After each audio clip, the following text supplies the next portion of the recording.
Caríssimos alunos, estamos aqui, a nona DIREC, em parceria com a Escola Estadual Tempo Integral Testão Barros e a RPTV, para iniciarmos um ciclo de aulas visando o Enem, que atenderão as áreas das ciências humanas, ciências da natureza, linguagens e matemática.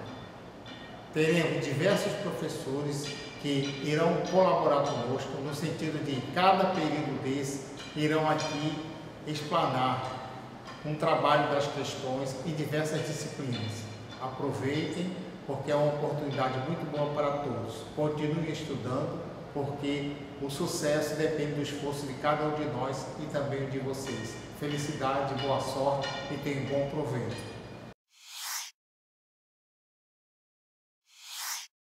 Olá, queridos alunos. Para mim é um prazer enorme, a pedido da nona DIREC, colaborar para uma formação melhor de vocês para o Enem. Meu nome é Paulo Henrique, conhecido por PH. Hoje será a nossa primeira aula para o Enem e nós vamos explorar ao longo dessas aulas as 30 habilidades e as 7 competências que são cobradas na prova do Enem.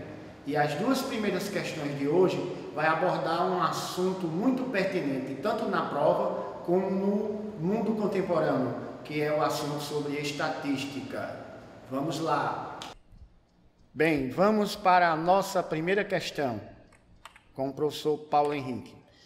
Essa questão, ela pertinente ao nosso Enem, ela trata de uma questão que envolve um gráfico de barras, barra horizontal.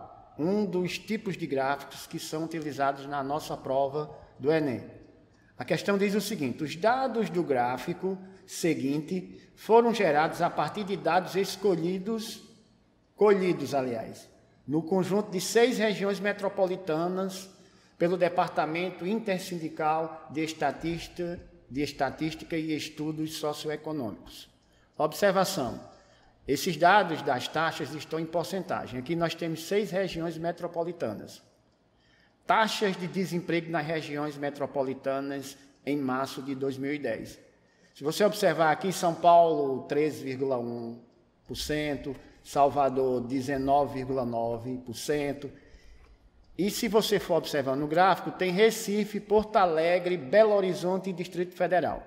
Caros alunos, a dica que eu dou é o seguinte: quando você pegar um gráfico desse, observe que a pergunta é: supondo que o total de pessoas pesquisadas na região metropolitana de Porto Alegre equivala a 250 mil, o número de desempregados em março de 2010 nessa região foi de... Quando se pega um gráfico desse, já que a prova do Enem é uma prova muito extensa e o tempo ele é muito reduzido, você, sempre que puder, nessa situação aqui, você vá logo para a pergunta, porque ele aborda aqui 6 regiões metropolitanas, poderiam ser 8, poderiam ser 10, e vai tomando o tempo de você, candidato.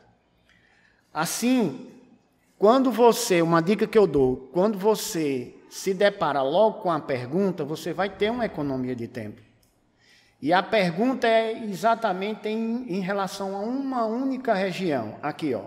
Supondo que o total de pessoas pesquisadas na região metropolitana de Porto Alegre equivala a 250 mil, o número de desempregados em março de 2010 nessa região foi de... Observe que a taxa de desemprego em Porto Alegre é de 9,8%. O Enem, ele trabalha muito a parte emocional, do raciocínio lógico e da malícia construtiva.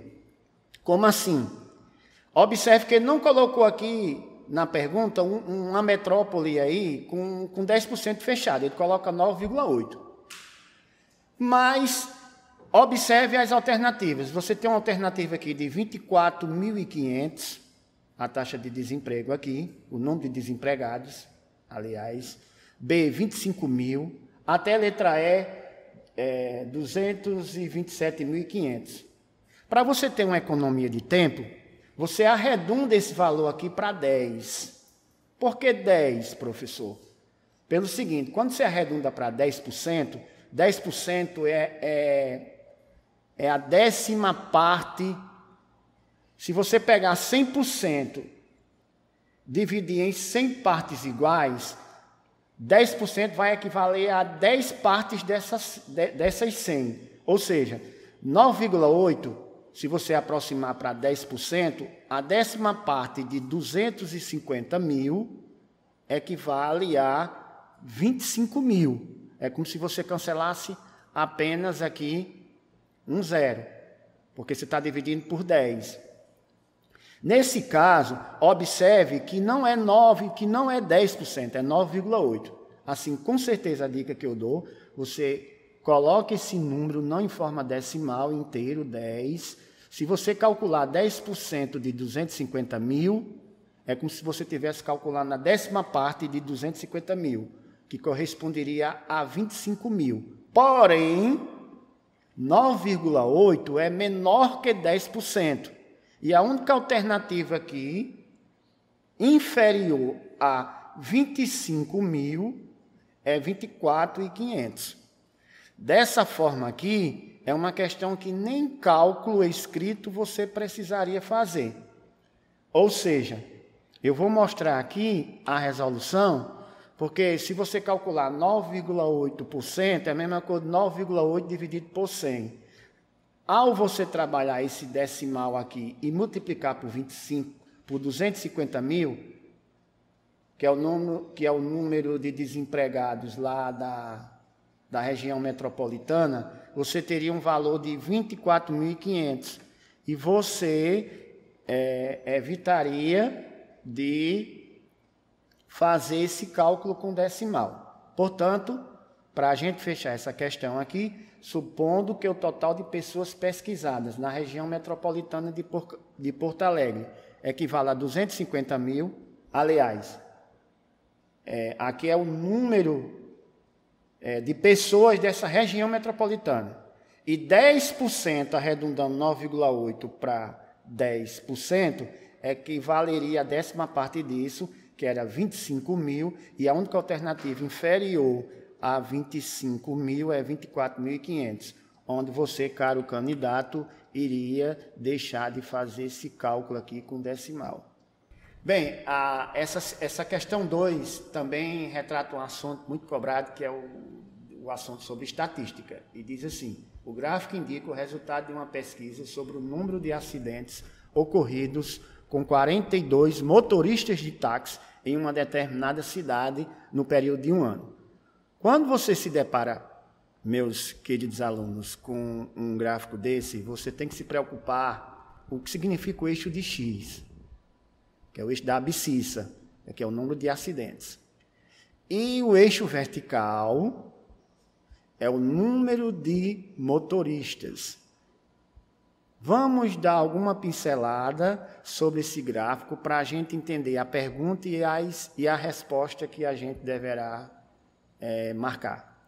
Aqui está dizendo que o número de acidentes foi 0, ocorreu com 12 motoristas. Aqui também está nos dizendo que o número de acidentes, quer dizer, um só acidente, foram provocados por 9 motoristas. 2 acidentes foram por 10 motoristas, e assim sucessivamente. Até o maior número de acidentes, que foi 6, ocasionado por um único motorista. Quando você tiver a par disso aqui, já com essa informação, vamos agora para a nossa pergunta. Com base nos dados apresentados no gráfico e considerando que quaisquer 2 motoristas não estão envolvidos no mesmo acidente, pode-se afirmar que, lembre-se aqui da dica que ele dá aqui, da particularidade, aliás. Considerando que quaisquer 2 motoristas não estão envolvidos no mesmo acidente, pode-se afirmar que 5 motoristas sofreram pelo menos 4 acidentes. O que é 5 motoristas sofreram pelo menos 4 acidentes? Pelo menos no mínimo ou mais do que isso. E se você for remeter ao gráfico, você vai observar que não foram 5 motoristas que sofreram pelo menos 4 acidentes. Foram mais. Pelo menos são os motoristas que provocaram de 4 ou mais acidentes.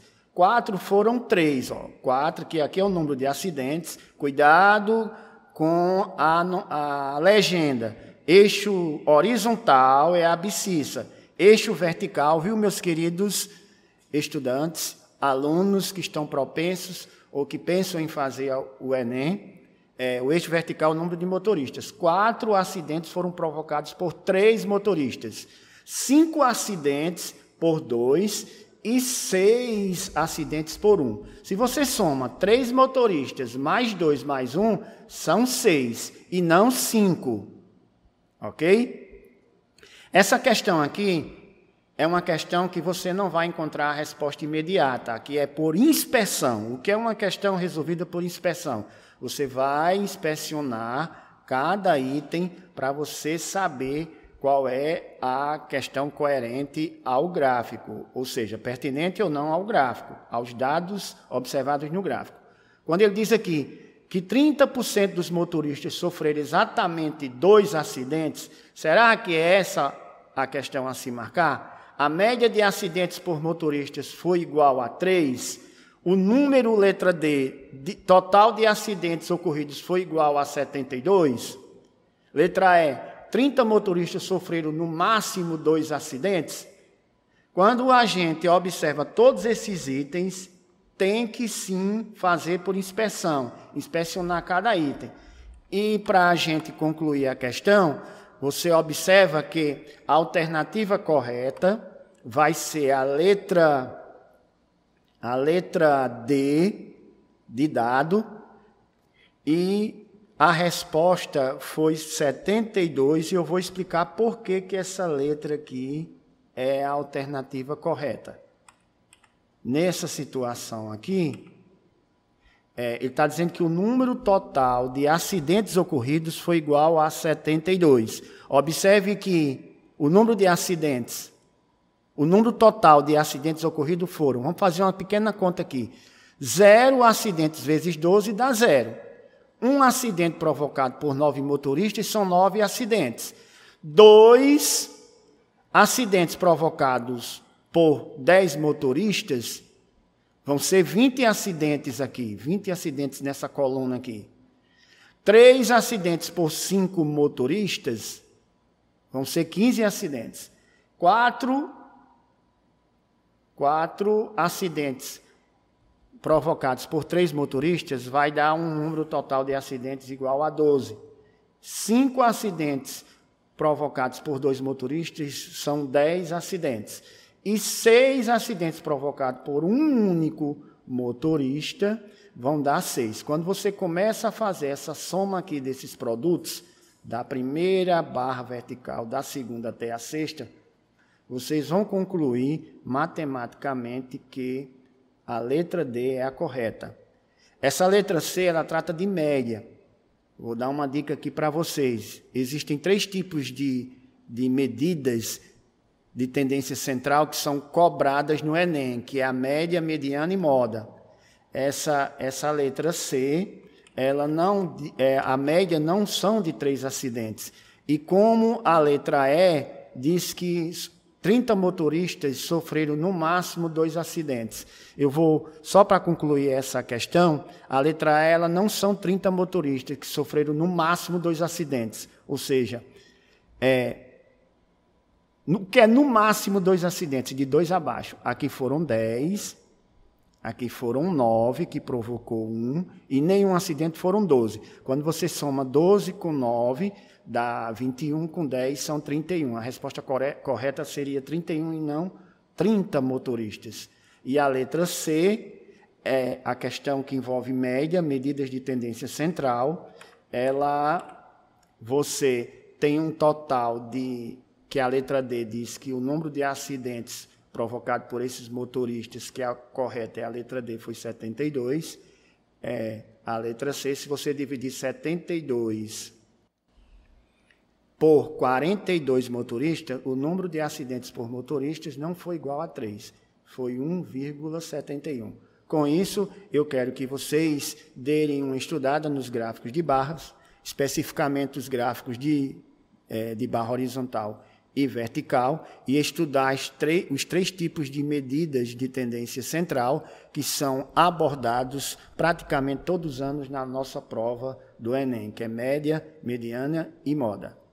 Bem, a questão 3 vai tratar de uma interpretação de gráficos. A nossa prova do Enem, uma das habilidades e competências que o aluno deve ter é dominar bastante o estudo de gráficos e a compreensão de tabelas, porque uma das linguagens da matemática, inserida com a teoria e a prática, é você ter o conhecimento, a noção muito boa sobre o estudo de gráficos e as tabelas. E vamos para a questão de número 3 da nossa aula primeira de hoje. Bem, a questão 3 diz o seguinte: muitas vezes o objetivo de um remédio é aumentar a quantidade de uma ou mais substâncias já existentes no corpo do indivíduo, para melhorar as defesas do organismo.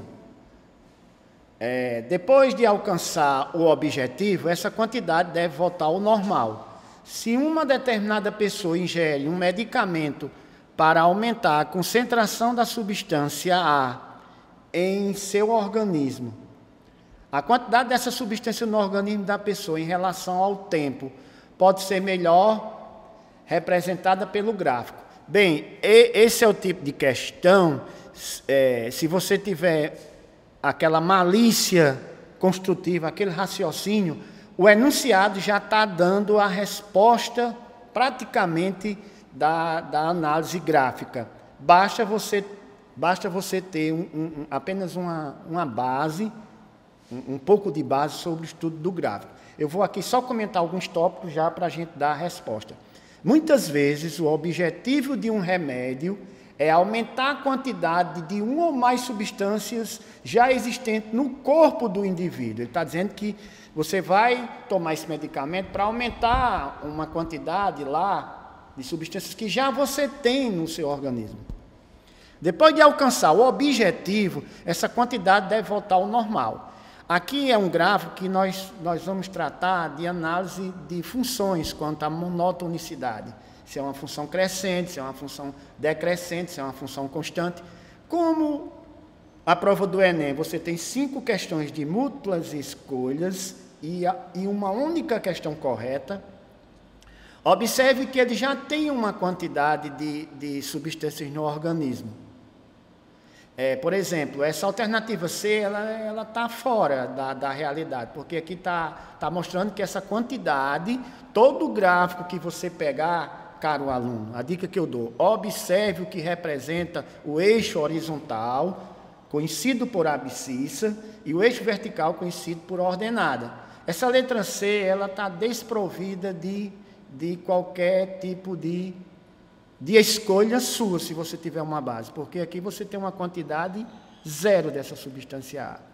Se você analisar todos esses gráficos, você vai observar que a letra D, a pessoa já tem uma certa quantidade, ingere esse medicamento, ele aumenta, depois ele diminui, mas volta para o nível que você tinha inicialmente, ou seja, essa parte aqui é constante, como você ingerir o medicamento, ele vai aumentar, pelo texto do enunciado, ele diminui e aqui permanece como iniciou a quantidade dessa substância que você já tinha no seu organismo, você já tinha, essa parte aqui vão ser iguais e constantes. Essa daqui é o contrário, só para comentar a letra E. Você tinha uma quantidade, no lugar de aumentar, diminuiu, subiu e depois estacionou. Totalmente, há uma disparidade aqui com o enunciado da questão. Portanto, a alternativa correta para essa questão 3 é a letra D, pertinente à leitura do problema. Portanto, meus queridos alunos, estudantes que almejam uma faculdade, egressar pelo Enem, estudem gráficos. Gráficos são bastante cobrados na nossa prova. Bem, essa quarta questão é um assunto que é o campeão de número de questões estatisticamente em percentual que é cobrado na prova do Enem, que é geometria. E uma dica que eu vou dar para vocês, alunos estão se preparando para o Enem, pergunte aos seus professores, porque existem estudos de todas as provas do Enem, dos assuntos que mais caem, mais abordados. Existe em percentual. Em termos de matemática, tanto a geometria plana como a analítica e a espacial é o assunto que é o campeão de, vamos dizer assim, de ser cobrado nas edições do Enem. E isso não invalida de vocês quererem saber com seus professores de história, de biologia, de geografia e todas as disciplinas que são cobradas. Existem conteúdos que são mais cobrados do que outros, não mais relevantes. Todos os conteúdos são relevantes, mas eu vou entrar agora numa questão 4 e a parte de geometria, tomem cuidado, é o assunto que mais é abordado na prova do Enem. Bem, a questão 4 é o seguinte: para o reflorestamento de uma área, deve-se cercar totalmente com tela os lados de um terreno, exceto o lado margeado pelo rio. Aqui você tem um rio e você vai colocar, cercar aqui com telas, onde está indicado aqui com 81 metros, 190 metros e 81 metros. Cada rolo de tela que será comprado para a confecção da cerca contém 48 metros de comprimento. Cuidado com os dados. Cada rolo da tela tem que ter, ele é confeccionado com 48 metros. A quantidade mínima de rolos que deve ser comprada para cercar esse terreno. Meus queridos, é o seguinte: quando ele pede a quantidade mínima, se eu tiver uma quantidade de 6,5, não é suficiente. Não vai ser suficiente para cercar toda a área. Não vai ser suficiente. Ou seja, se eu tiver 6,5, se eu encontrar 6 rolos e meio, a menor quantidade será 7. Se eu tiver 10,8, por exemplo, rolos, eu tenho que comprar 11, e assim sucessivamente.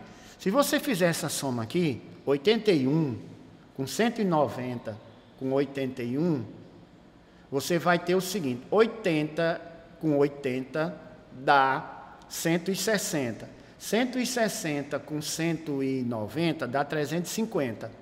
Com mais 1 metro de cada, dá 352 metros. Ou seja, o que é que aborda esse problema aqui? Você vai dividir 352 metros, que você vai colocar aqui tela para cercar essa área, aqui, onde aqui é margeado por um rio.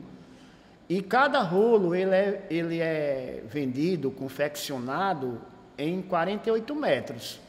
O Enem, ele gosta muito de ver a habilidade do aluno em termos de cálculos. Por quê? Porque a prova do Enem, infelizmente, ela é feita para você não fazer as 45 questões no tempo previsto. Se você não tiver uma agilidade em termos de cálculos, você vai chutar, infelizmente, um número considerado de questões. Qual é a dica que eu dou aqui para você descobrir a quantidade mínima de rolos? Vamos ficar em conexão aqui com as alternativas. Você tem na letra A 6, na letra B 7, na letra C 8, na letra D 11 e na letra E 12. O que é que eu vou dar de dica de resolução, que é muito importante? Se você adicionar 81 metros com mais 81, com mais 190, como eu falei anteriormente, dá 352. Quando você pega 352 metros dividido por 48 metros, que é a confecção de cada rolo, para você descobrir a quantidade de rolos necessário para fazer essa atividade, você vai encontrar números decimais.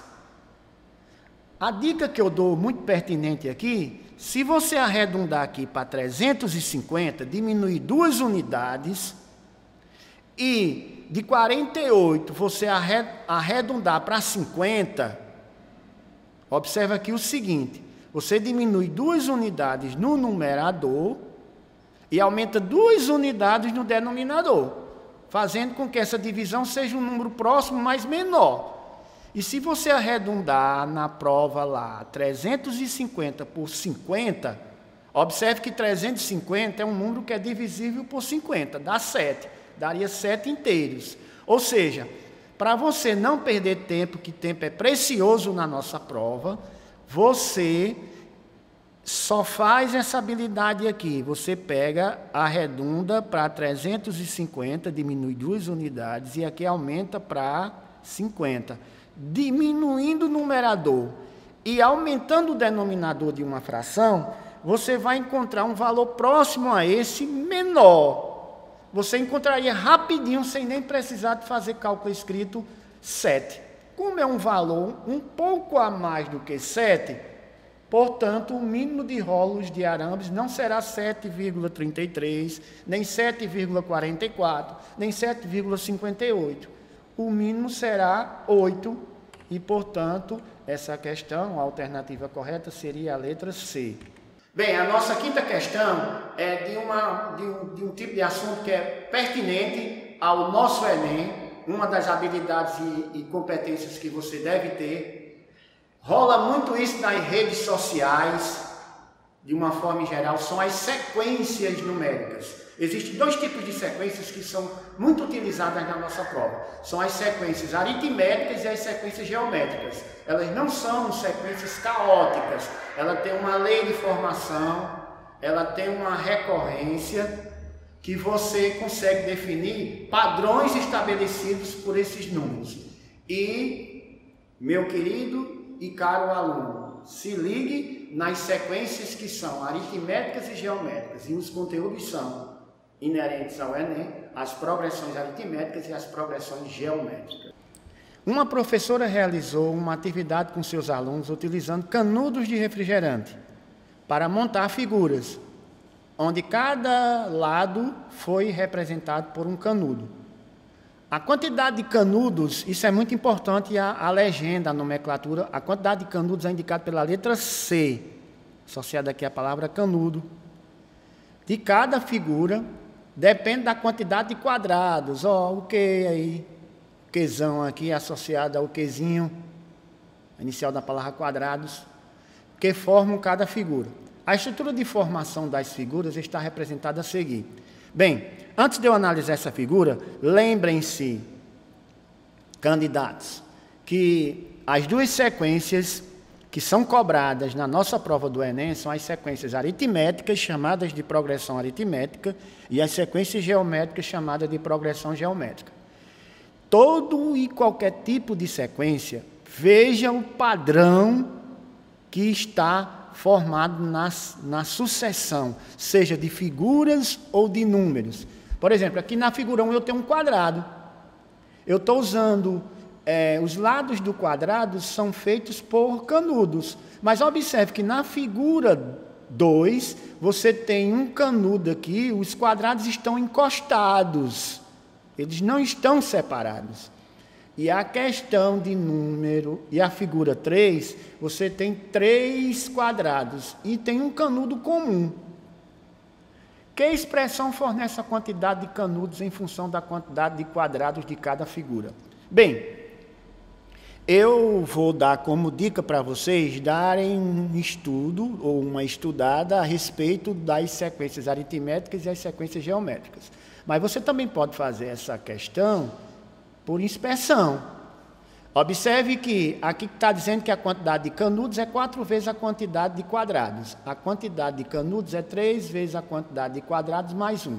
Enfim, se você observar, na figura 1 você obteve 4 quadrados. Você utilizou de 4 canudos. Na figura 2, você usa os 4, mas como tem um lado em comum, 4 mais 3, 7.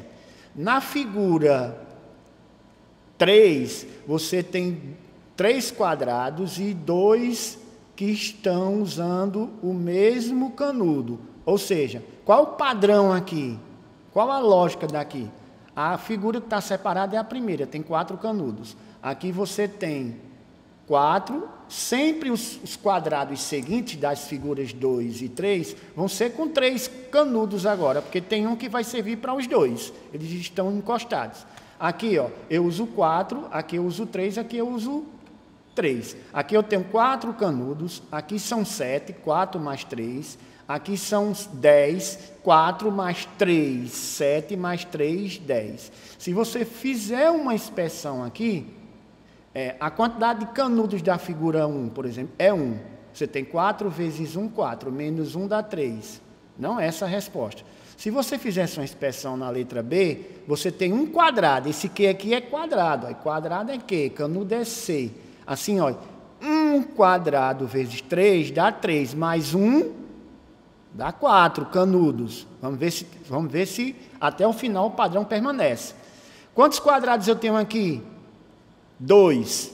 Presta atenção, alunos. 3 vezes 2 dá 6, mais 1, 7. Exatamente 4 canudos da primeira figura, do primeiro quadrado. E 3 porque estão encostados. 4 mais 3, 7. E aqui eu usei 10 canudos. Vamos lá. 3 vezes 3 quadrados dá 9, mais 1 dá 10. Ou seja, é esse modelo aqui, matemático, que diz que a quantidade de canudos é 3 vezes a quantidade de quadrados mais 1, é que está seguindo esse padrão aqui dessa sequência. Só para terminar a abordagem dessa questão, foram usados 4 canudos na primeira figura, 7 na segunda e 10 na terceira. O único modelo matemático que fornece a quantidade de canudos em função de quadrados, a questão pertinente é a letra B. Bem, essas foram as dicas da nossa primeira aula. Conto com vocês e podem contar comigo para a próxima aula, para nós tecermos mais assuntos, mais habilidades e competências cobradas no Enem, e vocês terem um fortalecimento cada vez melhor e maior e satisfatório.